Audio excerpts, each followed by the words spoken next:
शंकर जी बोले हम ही सबके बाप हैं, अब हमारे बाप का नाम क्या होगा? हमारे बाप का नाम तो है ही, तो हम सबके बाप हैं, तो हमारे बाप का। तो नारद जी की तरफ देखने लगे, बोले बताओ इन्हें हमारे बाप का नाम।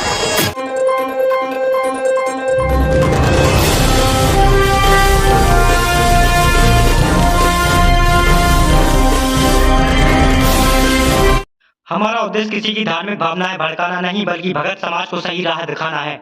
दर्शकों, स्वागत है आप सभी का हमारे YouTube चैनल एमपी फास्ट खबर में। आप सभी देख रहे हैं हमारे चैनल का प्रोग्राम आध्यात्मिक बड़ी बहस। आप सभी के बीच हम लेकर आ चुके हैं दो संतों की आध्यात्मिक विचार। तो एक तरफ है श्री धीरेन्द्र कृष्ण शास्त्री, जो कि बागेश्वर के पीठाधीश्वर हैं, और एक तरफ है संत रामपाल जी महाराज जी। आज हम इन दोनों संतों के आध्यात्मिक विचारों से यह जानेंगे कि भगवान शिव के पिता कौन है। तो इस वीडियो में आप सभी अंत तक जरूर बने रहें, क्योंकि यह वीडियो होने वाला है बहुत ही महत्वपूर्ण। चलिए करते हैं वीडियो स्टार्ट और जानते हैं सबसे पहले आध्यात्मिक विचार श्री धीरेन्द्र शास्त्री जी महाराज जी के। तो महादेव शिव की चर्चा आती। अच्छा, इनके नाम भी विचित्र। भगवान जैसे कन्हैया के नाम है ना, कृष्ण, मुरारी, मोहन, माधव, कान्हा, चितचोर, माखन चोर, नंद नंदन, यशोदा नंदन, देवकी नंदन, गोपाल, गोविंद, दामोदर, रासेश्वर, रास बिहारी, योगेश्वर, कृष्ण, कन्हैया, कान्हा, कनुआ और कमली वाला, मुरली वाला, बांसुरी वाला, गिरधारी, गिरवरधारी, जगन्नाथ, द्वारकानाथ। जैसे कन्हैया के अनंत नाम है, वैसे ही मेरे बाबा के कभी पढ़िए तो कोई कहता त्रिपुरारी, भोला भंडारी, डमरू वाला, भूत के संग वाला, कैलाश का निवासी, शंकर, शिव, महादेव, भोला। अरे कितने नामों से मेरे बाबा को नहीं जाना जाता है साहब। हाँ, कोई इसको महादेव कहता, तो कोई शंकर कहता, तो कोई शिव कहता। वैसे शिव का अर्थ होता कल्याणकारी। शिव का अर्थ है मंगल। भोले बाबा का जब विवाह हुआ तो ब्रह्म जो दूल्हा बाबा के पक्ष से और कन्या पक्ष से जो ब्राह्मण थे, तो उन्होंने कहा कि अच्छा अब साखोच्चार का टाइम आ गया। तो दूल्हा से पूछा बताओ तुम्हारे बाप का नाम क्या? तो शंकर जी बोले हम ही सबके बाप हैं, अब हमारे बाप का नाम क्या होगा? हमारे बाप का नाम तो है ही, तो हम सबके बाप हैं, तो हमारे बाप का। तो नारद जी की तरफ देखने लगे, बोले बताओ इन्हें हमारे बाप का नाम। नारद जी बोले किसी को बना लो। बोले वाह, दूध मठा भटा थोड़ी है कि किसी को बना ले। तो शंकर जी से पूछा कि आपके पिताजी का नाम क्या है? तो हमने एक जगह ऐसा पढ़ा, कोई प्रमाण तो नहीं है पर किसी महापुरुष से सुना, भोले बाबा ने वहां अपने बाप का नाम मंगल बताया। मेरे बाप का नाम मंगल है। शिव के पिता मंगल हैं, तो शिव का नाम कल्याणकारी है। शिव तो आदि देव है, ये महादेव है। इसका ना पिता है ना इसका वंश है, इसका तो पूरा जगत में खुशबू है साहब। दोस्तों, अभी आप सभी ने सुने धीरेन्द्र कृष्ण शास्त्री बागेश्वर धाम जी के विचार, जिनका कहना है कि भगवान शिव देवों के देव महादेव हैं और इनका जन्म ही नहीं होता तो पिता कहां से, यानी कि यह अजर अमर हैं और इनके कोई माता पिता नहीं है। ये थे विचार श्री धीरेन्द्र कृष्ण शास्त्री जी महाराज जी के। आइए आप जानते हैं संत रामपाल जी महाराज जी के आध्यात्मिक विचार। ये संक्षिप्त शिवपुराण रुद्र संहिता और संक्षिप्त शिवपुराण 110 पृष्ठ पर हम पढ़ रहे हैं। गीता प्रेस गोरखपुर से प्रकाशित मोटा टाइप।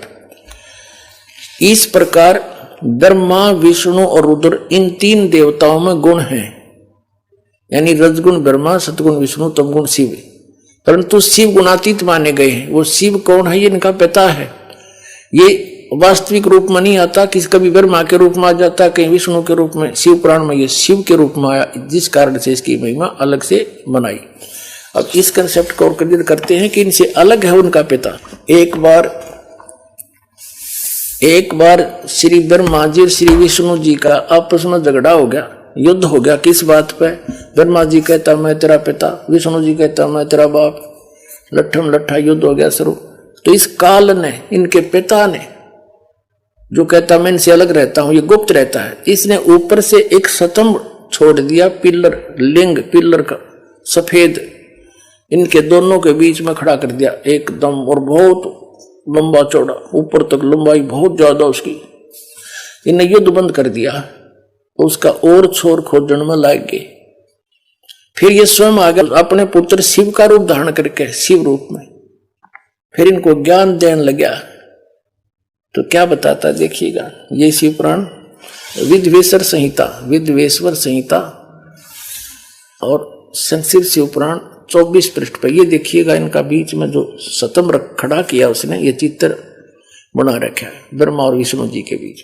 फिर इनके बाद ये आ गया, प्रकट हो गया, इनसे बातें करने लगा। यहां पर 25 पृष्ठ पे ब्रह्मा और विष्णु ने पूछा, प्रभु सृष्टि आदि 5 कर्तों के लक्षण क्या है, यह हम दोनों को बताइए। भगवान शिव बोले, युग काल आ गया शिव रूप में, अपने पुत्र के रूप में। मेरे कर्तव्यों को समझना अत्यंत गहन है, तथापि मैं कृपा पूर्वक तुम्हें उनके विषय में बता रहा हूं। यहां देखना अब 26 पृष्ठ पे ये क्या कहता है, पुत्रों तुम दोनों ने तपस्या करके प्रसन्न हुए मुझ परमेश्वर से सृष्टि तथा सतिथि नामक 2 कृत प्राप्त किए। ये तो दोनों हो गए ब्रह्मा और विष्णु, फिर ये दोनों तुम्हें बहुत प्रिय हैं। इसी प्रकार मेरी विभूति स्वरूप रुद्र और महेश्वर ने, ये ने है मैंने, 2 अन्य उत्तम कर संहार और तिरोभाव मुझसे प्राप्त किए।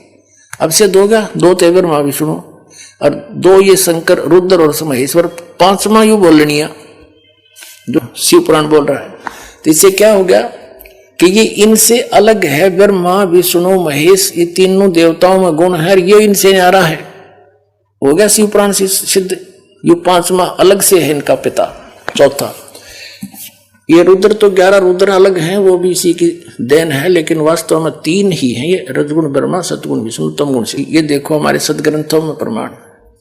मार्कंडेय पुराण गीता प्रेस गोरखपुर से प्रकाशित है। ये गीता प्रेस गोरखपुर से प्रकाशित है और ये यहां से प्रकाशित है। इसके 123 पृष्ठ पर ले चलते हैं आपको। 122 से प्रारंभ करते हैं। यहां पर मार्कंडेय जी ज्ञान बता रहे हैं। मार्कंडेय जी बोले, मुने, यहां तक हम इसके सामने लेते हैं, यहां पर आते हैं, अपने मतलब की बात लेते हैं। रजोगुण प्रधान ब्रह्मा, तमोगुण प्रधान रुद्र और सतगुण प्रधान विश्वपालक विष्णु हैं। यही 3 देवता हैं और यही 3 गुण हैं। इति सिद्धम, रजगुण ब्रह्मा है, सतगुण विष्णु, तमगुण शिव जी। और क्लियर कर पुण्यात्माओं, ये ऐसा जटिल बना रखा है अध्यात्म ज्ञान, 9 मन सूत उलझा दिया इन अज्ञानियों ने काल से प्रेरित होकर। कबीर साहब कहते हैं, एक शेर सूत कच्चा धागा जो चरखे पर काचा करते, कबीर साहब उसको सुलझा सुलझा कर कपड़ा बना करते थे।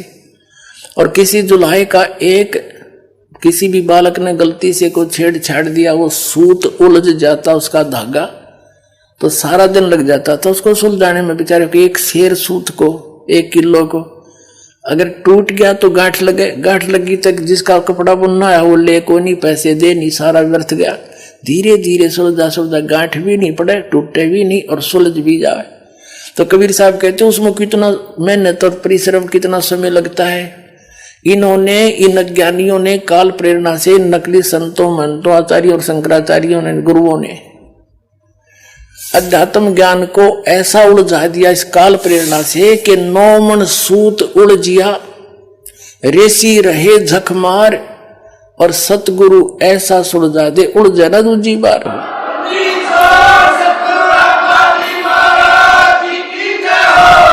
अब इस सूत को सुलझाने के लिए दास ने इतने प्रमाण दिखाने पड़ते हैं, कहीं गांठ ना पड़ जा, थोड़ी सी भी कच्चा पॉइंट रह गया, नकलियों का दाव लग जाएगा। रामपाल झूठ बोला, झूठ बोला, और ये सारी झूठ बोल रहे, एक भी सच्ची नहीं। तो अब इनको ये कति कंडम हो जाएंगे थोड़े दिन में, इनके पास स्थान नहीं रहेगा लोकने छिपने को।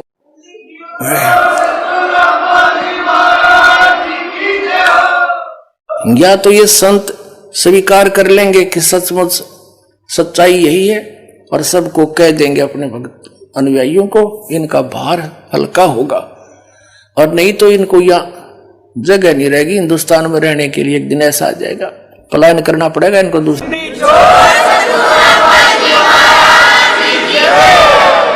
इस 9 मन सूत्र सुलझाने के लिए इतने 1.1 बिंदु को क्लियर करने के लिए ढेर सारे प्रमाण देकर के फिर आगे बढ़ना पड़ता है। और तभी आज दास सफल हुआ, कबीर परमात्मा की रजा से उसके बच्चों को ज्ञान पहुंचाया। बुद्धिमान समाज सारे प्रमाण देखकर दांतों तले उंगली दबा रहे हैं, हे भगवान कहाँ छुपा था ये अनमोल ज्ञान। और रो रहे हैं गए और समय गए हुए समय को। यहाँ आते हैं भक्त, एक बूढ़ा सा व्यक्ति 60-65 साल का, और खड़ा खड़ा रो रहा जो दर्शन कर रहा था। नो ऐसा उसका नो दिल कर रहा था जैसे सीने से लगा लूं, और कह रहा था 10-12 वर्ष मुझे क्यों छोड़ दिया अकेला, वो फंसा हुआ था जय गुरुदेव के। नो रोवे मुझे क्यों त्याग दिया था, मुझे क्यों छोड़ दिया, मेरे से क्या गलती बन गई, आज मिले मुझे सही ठिकाना। तो ऐसे रो रही पुण्यात्मा, कोई 30 वर्ष से कोई 20 वर्ष बर्बाद करके उनका क्यों करपेटा भरेगा, सारा जीवन खो दिया। लेकिन पुण्यात्मा घबराइयो ना, यह साधना ऐसी है थोड़े दिन में रिकवर हो जाएगा सारा आपका पिछला सारा, चिंता मत करना।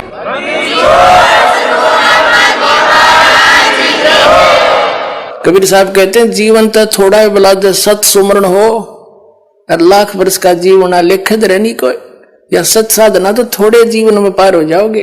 और जो वहां लुट पिटकाए वो तो घनी जोर तो अपना पिछला एरियर पूरा करेंगे और जो स्पीड तो लगेंगे और जल्दी काम बन जाएगा। तो बात तो थोड़ी सी है, कुछ ज्यादा नहीं। अब कंसेप्ट क्लियर करता है दास आगे, रजगुण ब्रह्मा है, सतगुण विष्णु, तमगुण शिव।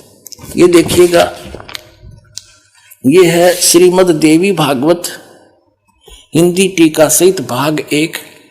ये कहां से प्रकाशित है? अथ देवी भागवतम सभाष टीकम सहमात्यम। और ये कहां से छपी है? खेमरा श्री कृष्ण दास प्रकाशन, मुंबई। अब इसके तीसरे सकंद को दिखाते हैं आपको। अथ श्री मद देवी भागवते भाषा टीका युक्ते तृतीय सकंद है प्रारंभते। इसके प्रश्न नंबर 11 पर आपको दिखाते हैं। यह है प्रश्न नंबर 11, देवी भागवत भाषा टीका तृतीय सकंद अध्याय 5 का ये मंत्र नंबर हम 8वां पढ़ेंगे, 7वां या समाप्त हुआ। भगवान शिव अपनी माता दुर्गा से प्रार्थना कर रहा है कि हे माता, यदि हमारे ऊपर सदा आप दया युक्त हो तो हमको तमोगुण किस प्रकार प्रदान किया? तमोगुण में ब्रह्मा रजोगुण और हरि यानी विष्णु को सतोगुण युक्त किए, किस प्रकार युक्त किए? अब ये संस्कृत से अच्छी तरह समझ में आओगे। हम संस्कृत भी पढ़ सकते हैं क्योंकि देवनागरी लिपि है। यदि दया धर्मना, वही 8वां अध्याय है, इसका अनुवाद ऊपर है। यदि दया धर्मना न सदाम्बिके कथम अहम विहित, क्यों बना दिया मैं को तो तमोगुण है। भगवान शंकर कह रहा है मुझे तमोगुण क्यों उत्पन्न कर दिया आपने? और कमल से उत्पन्न होने वाले ब्रह्मा जी को रजोगुण शुंभ, इसको रजोगुण क्यों बना दिया? सुवित किमो सुविहित किमो सतोगुणो हरि, विष्णु जी को क्यों आपने सतोगुण बना दिया? इति सिद्धम, इति सिद्धम रजगुण ब्रह्मा है, सतगुण विष्णु, तमगुण शिव जी। दोस्तों वीडियो अच्छा लगा हो तो वीडियो को लाइक कमेंट शेयर जरूर करें और वीडियो से संबंधित अपनी राय हमें कमेंट बॉक्स में अवश्य दें। अगर आप सभी हमारे चैनल पर पहली बार आए हैं तो चैनल को सब्सक्राइब अवश्य कर लें। मिलते हैं ऐसे ही वीडियो के साथ नेक्स्ट वीडियो में, तब तक के लिए जय हिंद।